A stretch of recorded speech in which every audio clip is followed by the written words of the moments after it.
तर पनवेलमध्ये मवियाच्या जागा वाटपाचा तिढा अखेर सुटलेला आहे। पनवेलमध्ये शेतकरी कामगार पक्ष 33, ठाकरेंची शिवसेना 19 जागा लढणार आहे। शरद पवारांची राष्ट्रवादी 7, मनसे 2, काँग्रेस 12 जागांवर लढणार असल्याची माहिती मिळते।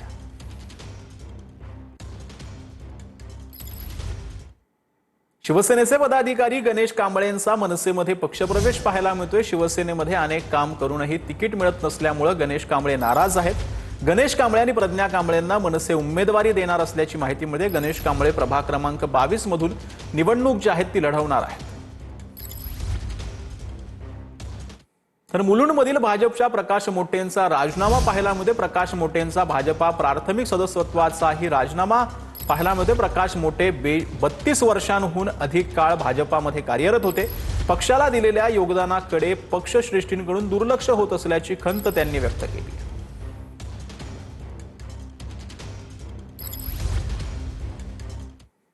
अमरावतीमध्ये ठाकरे गटाला मोठा धक्का बसला। युवा सेनेचे विभागीय सचिव सागर देशमुख यांचा राजीनामा पाहायला मिळतोय।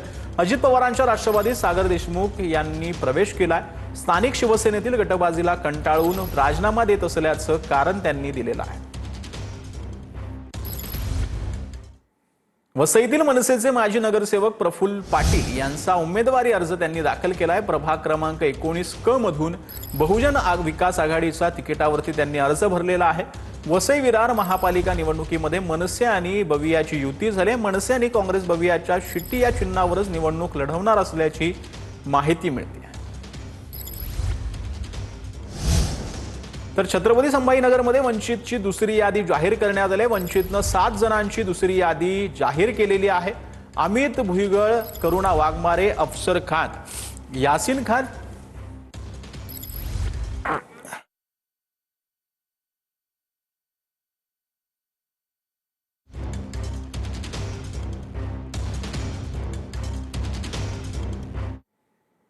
ठाकरेंच्या शिवसेनेचे पदाधिकारी मनसेच्या चिन्हावर लढणार आहेत। वार्ड क्रमांक 166 मधून राजन खैराड यांना मनसेच्या चिन्हावरती ते लढणार असल्याची माहिती मिळते।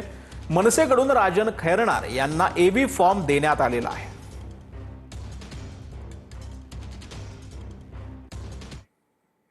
तर मीरा भाईंदरमध्ये अजित पवारांची राष्ट्रवादी स्वबळावर निवडणूक लढणार आहे। भाजपा आमदार यांनी कधीच सोबत बसून चर्चा केली नाही, तर युती होणार कशी? जिल्हाध्यक्ष कांबळे यांनी हा आरोप केलाय। स्वबळावर निवडणूक लढवत जास्त उमेदवार जिंकून आणत राष्ट्रवादीची ताकद दाखवणार असल्याचं प्रमोद कांबळे यांनी सांगितलेलं आहे। युतीबाबत बोलायला गेलं तर युतीसाठी आम्ही दोन्ही पक्षांकडे प्रस्ताव दिला होता। भारतीय जनता पक्ष आणि शिवसेना इथले स्थानिक त्यांच्याकडे प्रस्ताव दिला होता, पण त्या प्रस्तावावर कोणतीच चर्चा आमची झालेली नाही। आम्ही एबी फॉर्म द्यायला सुरुवात केलेली आहे। आज आम्ही 8 एबी फॉर्म वाटलेले आहेत, दिलेले आहेत। तरी आम्ही कमीत कमी 32 जागा लढवतोय आणि पुढील आज एक थांबलो तर अजून 2 पॅनल आपले वाढतील, म्हणजे 40 जागा आम्ही लढवण्याचा प्रयत्न करतो। तर विकास गोगावलेंचा पत्ता सांगणाऱ्याला 1 लाखांचं बक्षीस देणार आहे। ठाकरेंच्या शिवसेनेचे संघटक सोमनाथ ओझरडे यांनी ही घोषणा केली आहे। महाडमधील राड्यानंतर मंत्री भरत गोगावलेंचे पुत्र विकास गोगावले अजूनही फरार आहेत। विकास गोगावलेंना तडीपार करण्याची सोमनाथ ओझरडे यांनी मागणी केली। विकास गोगावले याला रायगड जिल्ह्यातून तडीपार करा, कारण की निवडणुकीच्या काळामध्ये त्यांनी आता हे महाडमध्ये जे घडलेलं आहे ते अतिशय धक्कादायक आहे। आज महाडमध्ये आपण पाहतोय एवढी मोठी घटना घडली तरी सुद्धा आरोपी 25 दिवस झाले तरी पोलिसांना भेटलेला नाहीये। साड्या घाला आणि महिलांसोबत लढाई करा, आमच्या महिला पुरून उरतील।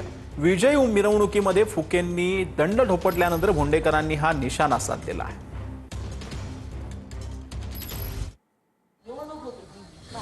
महिलांच्या निवडणुकीमध्ये महिलांना लढू द्यायला पाहिजे, नाही तर तुम्ही साडी घाला।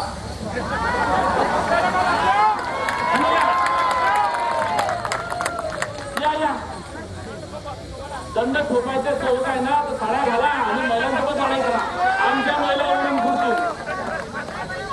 अरे बाबा, महिलांच्या निवडणुकीमध्ये महिलांच्या लढू द्या ना।